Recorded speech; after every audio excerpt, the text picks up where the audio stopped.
Good afternoon, everybody. Welcome to our session, Brands Breaking Banks, the new digital experience with NFTs. So we've seen NFTs' astonishing success inadvertently increase demand and has brought tons of attention to the space.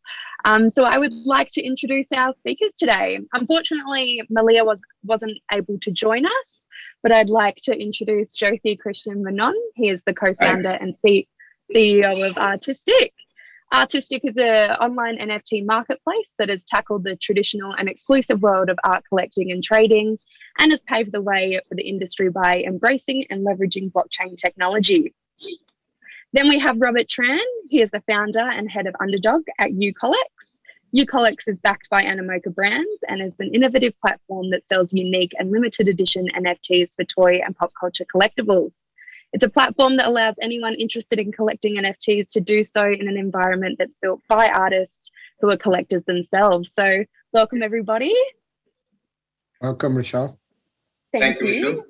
Of course. So before we jump into the questions, I'd like to invite you both to give us a little bit more of an in-depth introduction to your brands and what role they play in the world of Web3 and NFTs. So Robert, we'll start with you. Sure. Thank you, Richelle. We've started this company slightly, less than 2 years ago. The aim was, we want to make sure that a lot of these creators from the art, toy, and the anime world have a place of voice in the new Web3 environment. We call that the community. Our aim is really to create frictionless, entry point for these artists into the digital collectible world. We did two things. One is that we enable a lot of these artists to sell their products with origination capacity. So people do see how they create the work. We have different format that enable their creators. For example, we have a format that's called digital battle. So artists come on site and do a 20-minute origination platform from a blank canvas screen, and we watch them create from 0 to 1. Once that is done, then it went into the tokenization process and it become basically an NFT. From there on, they're happy to give it out for free. They can sell it, they can auction it, they can put that in blind box with different products for them. So we become sort of the platform and voice for them, and that's important for them. And they've also determined some of the prices by themselves instead of us purely as well. And the second thing we made it a little bit easier for them is we have an option for most of the buyer to pay for it in credit card instead of really just knowing all the MetaMask and any wallet inside out and remember all your 13, 14, 15 password. That's not easy for someone, but there will be a transition time. So we figured out this is probably the best way to enable that. And a lot of our artists are creators are real world artists and creators. So sometimes they also want to link their physical item with their NFT, and we also enable that with chipset or even QR code technology to enable that. So it's sort of again, we try to be as frictionless as possible, but more importantly, we want to become an origination platform that people understood what is the meaning behind these arts. So that's what we do basically. That's amazing. I like the process of being able to see artists sort of create their art and then being able to purchase that later on. That's such a great concept. Jothi, could you let us know a bit more about RtistiQ and sort of how the business is set up in the Web3 space? Yeah, so we didn't start with the Web3 as a focus, but what we are is traditional art marketplace, which is using the technologies of NFTs and NFCs and IoTs, including AR. Our interest was how do we make the art experience enhanced through technology. More importantly, how can we make the art acquisition process to be more authentic and verifiable? That's why we started the organization RtistiQ as. So we trade, whether it is physical, digital, the format of the work doesn't matter. Each of the work is authentically recorded via blockchain or NFC chipset if it's a physical work. The tokenization is done on the platform, and we allow the sales to be proceeded, whether with the collectors or reselling on the platform as well. So the origination of the platform was more about how we can authenticate, how can validate, and make the artists to self-sale their works, while also being participated with galleries and other traditional mediums also to come into the play. So the interest for us was how we can make these challenges that are always there in the traditional market, where you don't verifiable ownership is not available in any sense because it's decentralized space. How can we leverage technology, which is in present world is NFTs being the best way to do that, is what we do on RtistiQ. That's amazing. I wanted to jump straight in and sort of set the scene with how I viewed this session to sort of pan out. Each of these businesses have sort of adapted and utilized and leveraged NFTs. So what I've viewed is we have an industry of fine art collecting and selling, as well as pop culture collectibles, which have been a physical item people have collected previously, and how we're sort of seeing that shift work into NFTs and how consumers are able to do that in an easy way.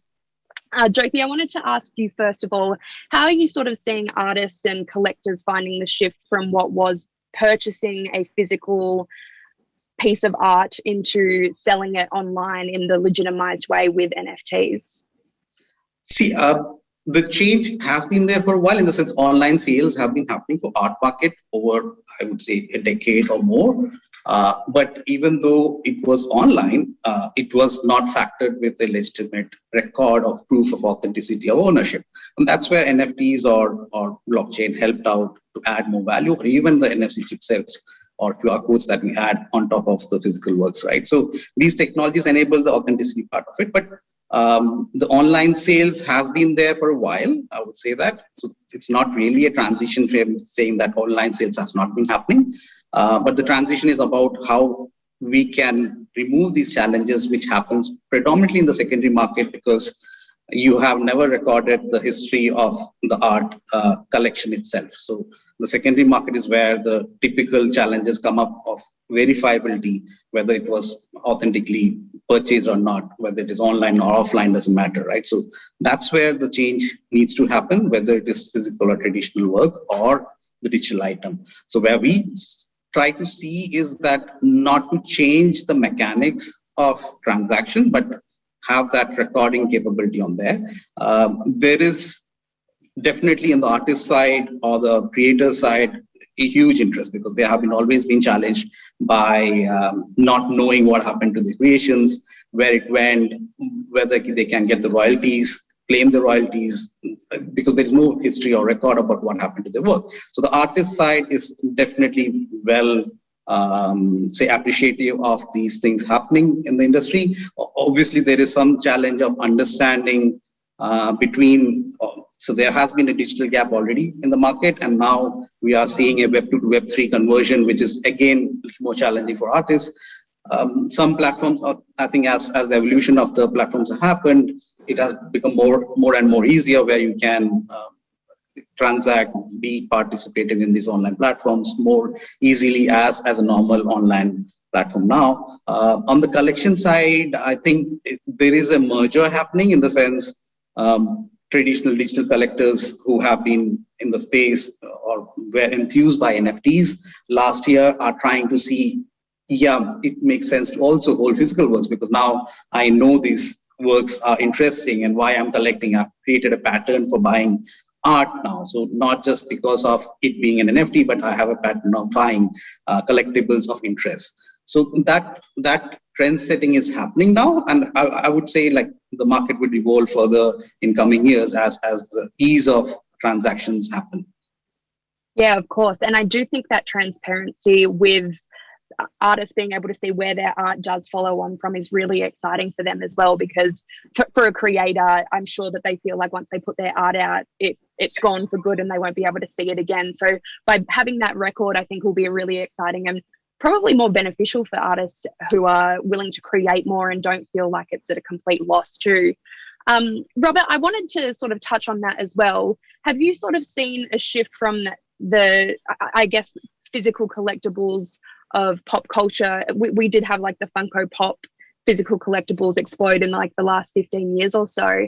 Have you seen people sort of transitioning into wanting to collect those as NFTs now, or like that? How is that art process sort of happening on your side?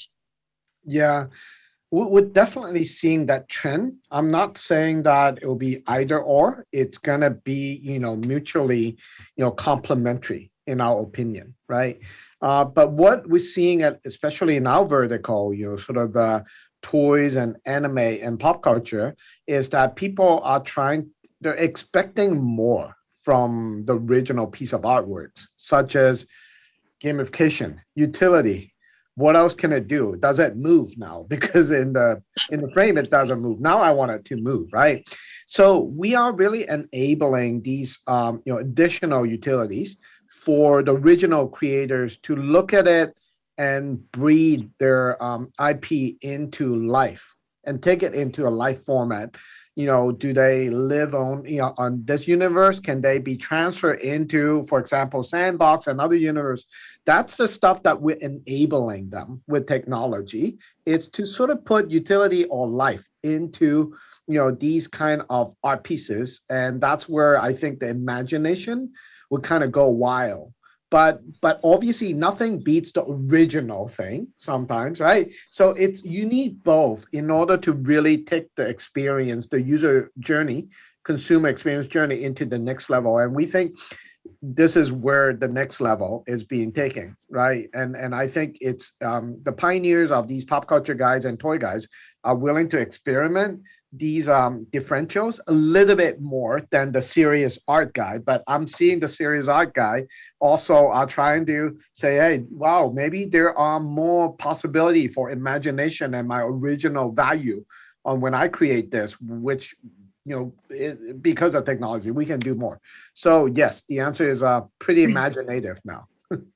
So do you think the transitional phase then will be artists sort of selling physical aspects of their art with an NFT to sort of make the merge a lot easier for people who aren't really familiar with the space as well? So will someone be getting a physical item? I know Beeple started doing that initially. When he was selling his art, he would sell the physical item as well as the NFT. And now people have transitioned into only wanting that digital product. Do you see that as sort of being the merger for the space? I mean, from my point of view, and I like to hear, Jothi as well. What the artist and the original IP does, there's always, their own value. Maybe that it's in a painting format, maybe that's in clay format, maybe that is in plastic injection molding format, whatever it is, right? Him and her always have some kind of preference. And we don't want to say, don't do that, just transform into the digital world. It's not like that. I think it's about, what the digital world provide these artists are a greater degree of imagination in a less restrictive process, right? And the imagination can be more roomy, right? And the time to market could be a little bit faster. Sometimes if you want to produce a hand sculpture, it will take you years and years, right? You cannot just change it tomorrow. So we are having personality for the art to expand, right? So I think this is the way that we look at it. So again, there's no definitive, and it's very personal based on the artist and the creator and the IP owner, how they want to express their value from here on. And we're just giving a lot more room for them to express the whole, concept and value from here on. Yeah, so I agree to Robert as well. Sorry to interrupt you. Basically, I think where the understanding slightly goes away is like NFTs typically register certificate of authenticity, right? It's an ownership record. It's not the asset by itself, whether it is physical or digital doesn't matter. The ownership is what NFTs do. So, and keeping the original as is and selling that originals is something of value for any collector or artist for him to create, or for a collector to have that as well. So I'm not saying it's a transition, but I think what happened last year was more about digital artists getting a space now, because now they can call one of the digital creations as their original, because that was a major gap in the digital space, because all they were were creating copies doesn't matter. There was no way for them to say which was original. So that happened a lot last year, but doesn't mean that the physical works or paintings or drawings or sculptures are not assets anymore. So they are real assets. They hold value by itself in a collection way. Now, if you add a little more tokenization to it, it gains the authenticity part of it and gives a collector a little more value beyond just holding that asset, right? So that's where it's gonna be. It's not gonna change the mind of collectors saying that I have to go only for digital now. There is no way I want to buy any more physical assets. That's not gonna be the market anyway. Absolutely. And I just sort of wanted to touch on the legal implications regarding sort of the licensing of these artworks as well. What have you seen it sort of complicate itself, or has it sort of been an easy process in the legal aspect of it? And what are specific business models looking like, making the legal side of NFTs more practical, like whether that's royalties for the artist, cuts or percentages? What are you guys seeing with that? So again, one thing I would always relate is like an NFT is an ownership record and not a license. It's not a license of saying that you can do whatever you want to do with it. It's just an ownership record. You can add further parameters to it, a construct to it saying that there are licenses attached to it, but it is not available in the real world or in law as well, in the sense, what does that license mean even? So it has to be still, I think there is an evolution there to happen where the standards have to improve, where the licensing portion of NFTs can be established. Also, I think the protocol has to further enhance itself in that sense, because the licensing is not included part of the NFT structure or construct by itself. And there is no law process which has gone in to validate that. So even now the laws are in paper, it's pretty much in the agreement format. No matter which marketplace you go to, the agreements are there to show what kind of licenses are included with the purchase of a particular NFT. And that's how the law understands it. So I think licensing, law, and probably the ownership part are three different aspects. It's not fully, it's not programmated right now. Maybe as the evolution happens of blockchain and other legal professions coming into smart contracts, that's where the evolution of laws embedding with these assets that are lying in the digital space happens. Yeah, I think to me, it's gonna get a bit more complex. This asset class is so new, all the laws that we've been dealing with is not prepared for this, right? In terms of the boundaries, in terms of the creativity, in terms of the representation, in terms of the monetization, usage, et cetera, right? So yes, it'll be a wild world, but the concept of decentralization sometimes has its pros and cons, right? But because it's decentralized, is it still going to be the same philosophical idea of IP ownership, or is it going to be like Bored Ape, right? You bought it, then you can own it, monetize any way you want. So don't worry about IP laws, because as long as you own it, you can do anything you want, right? So these are a lot of new commercialization models that I don't think anyone have ever seen before. People will continue to improve it and tackle that. But one thing I think we can be rest assured of, because of the traceability and the track record and all the blockchain sort of scenario, we are able to understand what actually happened at every point of time. So there are traceability, there are authentication systems that let you start looking at what actually happened, what should be the right way to sort of resolve the situation. Whereas previously there's without the technology, there's so much unknown and there's so much void that, okay, where does it begin now? Who started what and what happened, right? So I think that it's the good side of it, right? But it doesn't matter whether it's virtual or digital or physical, you still have the same problem to solve, right? It's just that now there's more record and more transparency. So it's up to the new, regulator or new, sort of a business system to adapt to it. That's sort of my view at this point. Yeah, absolutely. And in terms of regulation that we've touched on it, do you think certain countries, I know that we do have like Wyoming in the United States, Singapore and Malaysia, I think is starting to touch on it as well, El Salvador. Will they sort of set the parameters for what these new laws will be in terms of licensing? And what's your views on what that future looks like? Yes, I think so. The regulations right now is coming on from a control perspective, in the sense now there was a lot of pump and dump happening in crypto space. I think that was going uncontrollable. That's where the regulation started on the crypto side. Now NFTs coming up again has opened up that can of worms. So probably that's where the regulator's thinking it should not be a pump and dump, and AMLs and all those issues that existed in the market in traditional space, which was kind of being resolved in the crypto, now coming with NFTs, it is adding to the challenge, right? So the regulation right now is more about how can we protect the interests of whoever is entering the market, and also the interests of, of the money part of how the money transaction on exchange is happening. So that's where the regulations have limited themselves right now in terms of taxation as well, right? How the taxation should be taken care of. So I think Singapore has recently come up with saying that how the tax would be applicable for NFTs or any digital asset that is acquired, which is very standard to what happens in the traditional space as well for them, in the sense capital acquisition is not taxable. If you are doing a service or if you are earning some income out of either digital assets, you are definitely taxable.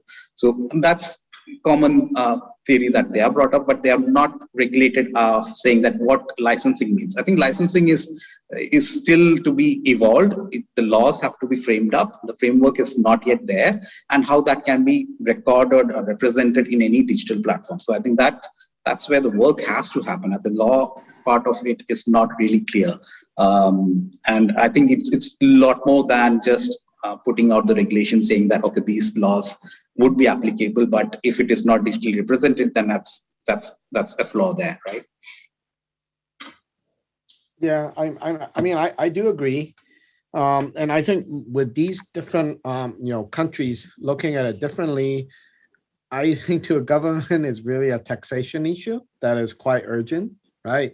Whereas if it's KYC and other stuff, licensing law, whether you're digital or not, you still have to deal with that. I mean, it's not just because you're digital, it'll be anything different, right? So it's really the taxation part that will have some impact on, depending on which country you add, in the upcoming future. But the rest of the stuff will evolve. It will evolve hugely, in my opinion, as well. Yeah, absolutely. We did have a question from the audience. It says, in case of an IP dispute, how would an IP owner and or an NFT art owner go about protecting themselves? Does it align with the WTO's framework? As I said, see, an NFT owner is not an IP owner. The IP still recedes or stays with the creator, unless and until the creator says that I'm giving off the entire license of it, or the IP of my work, along with the NFT that is coming out to you. And again, that has to be backed by a law agreement that is there in the marketplace that is representing that asset. Without that, there is no IP that has been transitioned to the buyer, for example. That exists for the physical goods as well. Like if a painting is bought, the buyer of the painting doesn't own the IP of the painting. It's the asset that he holds. Unless the artist says that, okay, any future creation of this out of this painting is also transferred to the buyer, it's only then that the IP rights have been transferred. So IP transition has to happen separately to the NFT ownership. So unless it's explicitly mentioned and backed by a contract, backed by a legal agreement, there is no IP transition that is happening. It's only the ownership of the asset that is there, which is about I own this asset. That's all. Yeah, I totally agree. At the end of the day, if there's anything, with NFT, it just makes the case a lot more clearer on what happened. right? So there's a lot more traceability, a lot more proof point on whether there's a violation or not, right? But it doesn't change anything. You have the same thing in the real world, except it's a lot more muddier in the real world to claim what happened. So I think it actually improved tremendously on the situation for IP disputes. Yeah, absolutely. I also really just wanted to touch on quickly that a common theme brought up with NFTs is the sustainability and the environmental implications they have on the planet. Is there anything you guys are personally seeing that specific projects or organizations are doing to tackle this sustainability factor for the tech? Yeah, I think on the environment front, almost. So Ethereum is the biggest chain right now in the NFT space because of the DApps and DeFis that has brought out. So Ethereum has been on the journey of moving from a proof of stake to a proof of ownership, proof of work to proof of stake model of consensus mechanism for a while. But what has happened beyond that is that there are layer 2 protocols which has come. Polygon is already there. Binance is already there. Binance Chain, which is much more friendlier, I would say, much more efficient in terms of recording transactions, recording assets, or getting those transactions done pretty quickly without wasting too much energy. I think I would say Polygon is very much similar to even an email going out. I think it's almost at that level of energy efficiency that has been achieved.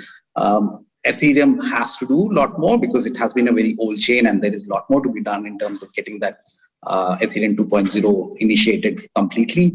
And it's down the way. I think that could bring the efficiency part of it. It's a new technology which has been embraced very recently. Earlier, it was more hype and like people using for various other reasons. But now there is understanding of what it means. There is a more regularized use of the technology. So the technology is also evolving to make it more efficient and usable and user-friendly in that sense. I super echo what Jothi talked about, and there's a lot of batch model minting that you can do these days as well. So and for those of us who are involved a little bit more as with the physical collectibles as well, especially the toy industries and whatnot, right? You can almost argue that if we can create the efficiency of having the digital world, then there's probably a little bit less plastic that will be wasted from the massive manufacturing that become non-wanted product, right?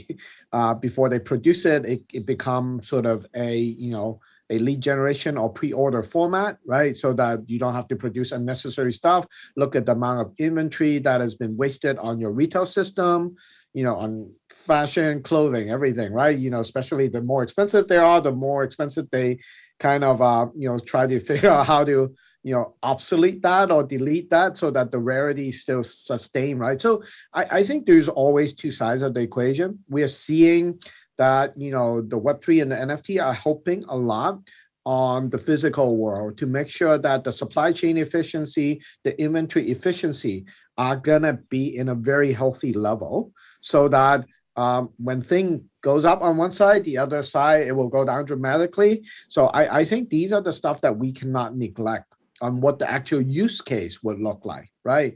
And if we're really doing our job to create a better environment for the whole ecosystem and for different industries, I still feel that there are more positive stuff than negative, but technology evolve and we will continue to get better. So this is actually more positive in our opinion. Yeah, absolutely. And I do think that there are a few countries that are writing green taxes into any sort of Web3 businesses, which obviously gives anyone the incentive to pay less tax if they're using sustainable energy as well, which I think is great for the sustainability factor of this. We do have another question from the audience. It is, as long as NFTs remain a speculative venture, mass adoption may not happen. Which traditional industries do you see NFTs being used that could generate real value?